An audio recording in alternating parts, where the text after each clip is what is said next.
আপনারা আমরা সবাই রামায়ণ সিরিয়াল দেখেছি এবং রামায়ণ অধ্যয়নও করেছি। তো সেখানে আমরা মাতা শবরীর সম্বন্ধে জানতে পাই, যিনি ভগবান শ্রীরামকে দর্শন করার জন্য অনেক বছর ধরে তপস্যা করেছিলেন, ভগবানের নাম জপ কীর্তন করেছিলেন। শবরীর গুরু মহারাজ ওনাকে আশীর্বাদ করেছিলেন যে তুমি একদিন ভগবান শ্রীরামের সাক্ষাৎ দর্শন লাভ করবে। তো সেই আশায় তিনি তার কুটিরে বসে ভগবানের নাম জপ তপস্যা করতেন, আর যা পেতেন জঙ্গলে ফলমূল খেয়ে উনি দিন অতিবাহিত করতেন। তো সেরকম আমরা দেখছি মধ্যপ্রদেশেরই একজন মাতাজি নির্মলা চতুর্বেদী, তিনি দেখলেন 1992 সালে যে রাম মন্দির বিবাদ শুরু হয়েছে, তখন উনি ভগবান শ্রীরামের কাছে প্রতিজ্ঞা করেন যে ভগবান, আপনি যতদিন না আপনার মন্দিরে স্থাপন হবেন, প্রতিষ্ঠিত হবেন, ততদিন আমি কিছুই গ্রহণ করব না। এভাবে তিনি প্রতিজ্ঞা করে কোনো প্রকার অন্ন তিনি গ্রহণ করতেন না।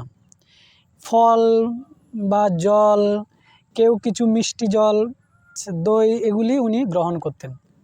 কোনো অন্য জাতীয় কিছু তিনি গ্রহণ করতেন না। তো ওনাকে একবার সাংবাদিক জিজ্ঞেস করেছিল যে আপনি এখন তো ভগবান প্রতিষ্ঠিত হতে যাচ্ছে, এখন গ্রহণ করুন। দেখুন আপনারা ভিডিও। मंदिर बन जाए और रामलला जी का मूर्ति वहाँ पर विराजमान हो जाए, उनके दर्शन करके उनके प्रसाद से हम समापन करना चाहते हैं। তো উনি বলছেন না, আমি গ্রহণ করব না, যতদিন না ভগবান স্থাপন হয় তার ধামে ততদিন পর্যন্ত আমি কিছু গ্রহণ করব না। তারপর উনি এখন গ্রহণ করেছেন। তো বাস্তবে এটা খুবই ভাবার বিষয়। এগুলি আমরা সাধারণত একদিন উপবাস করলে তার পরের দিন আমাদের অবস্থা খারাপ, কিন্তু উনি 32 বছরের মতো উনি অন্ন গ্রহণ করেননি ভগবান শ্রীরামের জন্য।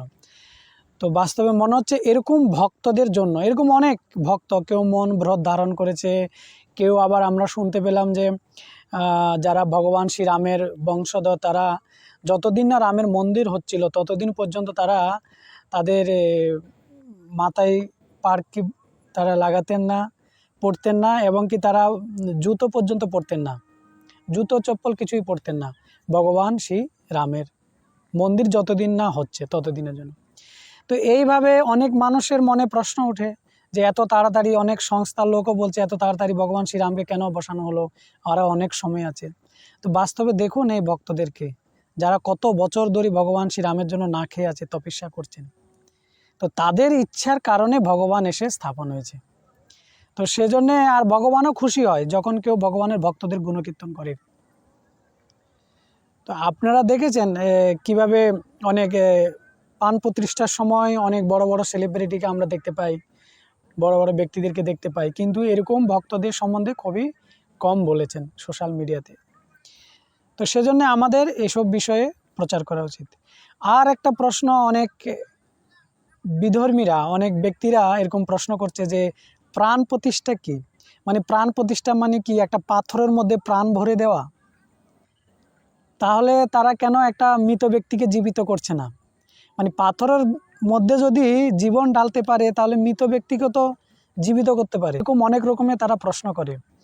তো বাস্তবে এই যে প্রাণ প্রতিষ্ঠা বিষয়টি, এটি কোনো জড়জাগতিক নয়, এটি হচ্ছে আধ্যাত্মিক বিষয়। এটি মন্ত্র উচ্চারণের মাধ্যমে ভগবানকে আহ্বান করা হয়, আর ভগবান সেখানে প্রতিষ্ঠিত হন।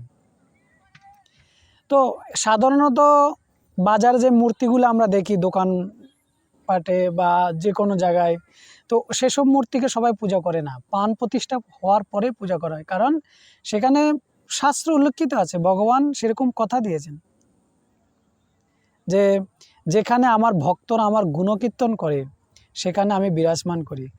তো ভগবানের নাম উচ্চারণ করে যখন মন্ত্র উচ্চারণ করে হয়, তখন ভগবান কেন সেখানে আসবেন না? অবশ্যই ভগবান সেখানে আসেন। আর এটা সব ধর্মতেই আছে, খ্রিস্টান, বৌদ্ধ, সব ধর্মাবলীরা তাদের নিজে নিজে আরাধ্য দেবের উপাসনা করে। তো সনাতন ধর্মকে নিয়ে এরকম প্রশ্ন কেন? তাদেরকে ভাগবতম অধ্যয়ন করা উচিত।